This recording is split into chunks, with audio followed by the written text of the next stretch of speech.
غور سے یہ کر رہا تھا شداد، بہت دولت تھی، بہت مال تھا، نبیوں نے سنا نیکوں کے لیے جنت، مجرموں کے لیے جہنم، مجرم تھا، اچھا کام تو کر نہیں سکتا تھا، بولا اللہ کی جنت کے مقابلے میں بھی جنت بناؤں گا، بتاؤ اللہ کی جنت کیسی ہے، اللہ کی جنت کیسی ہے، لوگوں نے سن کر بتایا۔ پہلی بات ایک بات بتاؤں، جنت کے بارے میں جتنا بھی بیان کیا گیا ہے وہ بہت تھوڑا ہے۔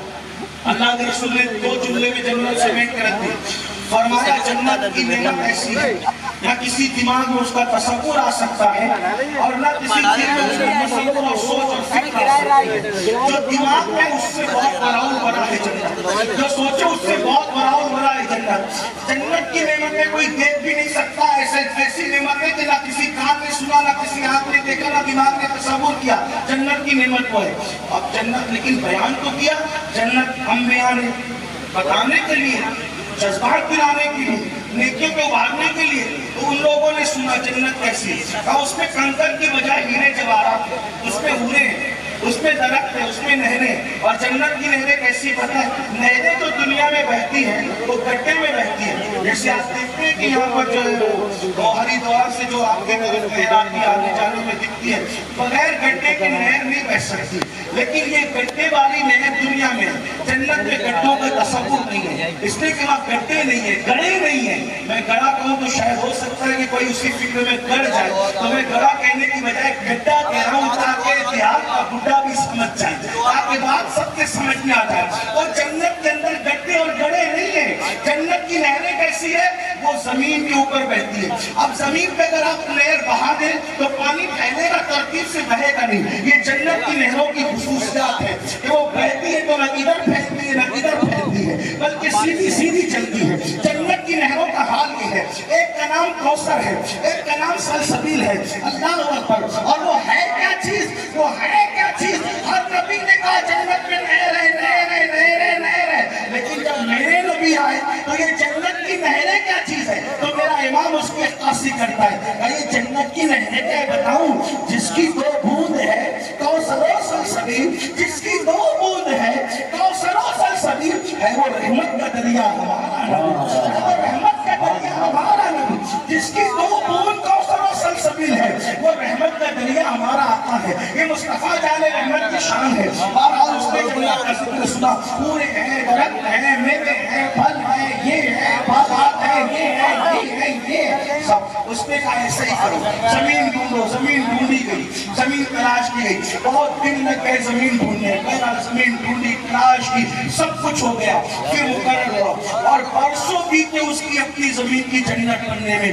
زمین پہ ریگزار کی بجائے ہیرے جواہرات، بہت دولت تھی، لیکن جنت بنانے میں اتنا کمزور ہوا، شداد، آخری میں پوری دنیا میں جو اس کی حکومت تھی سب کے زیورات منگوا لی۔ اللہ نے ایسے سے کچھ لیا تو نہیں بنا، لیکن پھر بھی جنت بنا دیا، کیونکہ اللہ لے کر نہیں بنا، دیکھو اللہ لینے والا نہیں، اللہ تو بے نیاز ہے، دینے والا ہے۔ اور اس کو جنت بنانے میں ٹائم کتنا لگا؟ جو کہتا ہے ہو جا تو ہو جا، اس کو محنت نہیں لگتی کسی کام کی کرنے، میرا اللہ اللہ اللہ ہے۔ لوگ اللہ کی معرفت حاصل ہی نہیں کرتے، اللہ کی طرف آتے ہی نہیں، اللہ اکبر۔ تو سارے زیورات لوگوں کے منگا لیے، چھین لیے، جس نے نہیں کیا چھین لیا، حتیٰ کہ کانوں کی بالیاں، گنوں کی چین، سب جو چھین سکتا تھا چھین ڈالا، اس کو پگھال کر کے جو استعمال کر سکتا تھا کیا، سب کچھ کیا، لیکن بہرحال جنت بنا لی زمین کے اوپر، اپنی خود ساختہ جنت۔ جب وہ دیکھنے کے لیے اپنے وزیر اور امیروں کے ساتھ گیا، اس کے گھوڑے کے 2 پیر تھے، اس کی خود کی بنائی ہوئی جنت کے اندر کے 2 پیر باہر تھے، اپنی بنائی ہوئی جنت بھی دیکھ نہ سکے، باقی لوگوں کو پتا چلے میری جنت تو میرے بغیر کوئی نہیں دیکھ سکتا، لیکن خود کی بنائی ہوئی جنت بھی میری مرضی کے بغیر کوئی نہیں دیکھ سکتا۔ اے اسرائیل جاؤ اور اس کی بو نکالو، اور بو نکال کر کے لوگوں کو عبرت کا تماشا بنا دے اس کی ذات کو، تاکہ لوگ عبرت حاصل کریں، مار پر غرور گھمنڈ کرنا چھوڑ دے۔ اور وہ 2 پیر گھوڑے کے اندر تھے، 2 پیر باہر تھے، خود کی بنائی ہوئی خود ساختہ جنت بھی نہ دیکھ سکا، اور گر کر کے تڑپنے لگا۔ لوگوں کو پتا چلا دولت سب کچھ نہیں ہے، اللہ کی مرضی سب کچھ ہے۔ مجھے بتاؤ جس نے دولت کے گھمنڈ کے اندر خود ساختہ جنت بنائی تھی، جب وہ خوشیاں نہ دیکھ سکا، وہ اللہ کے قانون کو پیروں تلے کچل کے رسول اللہ کا دل دکھا کے شادیاں کرو گے اور پھر شادی کھانا آبادی ہو جائے گی، تم شادی کے مزے لے لو گے، تمہارے گھر خوشیوں سے آباد ہو جائیں گے۔ جس گھر میں لڑکی اور لڑکوں کو نچا کر، جس گھر میں ڈی جے بجا کر، جس گھر میں ناجائز حرام کام کر کے شادیاں ہوتی ہے تو رسول اللہ کا دل دکھتا ہے۔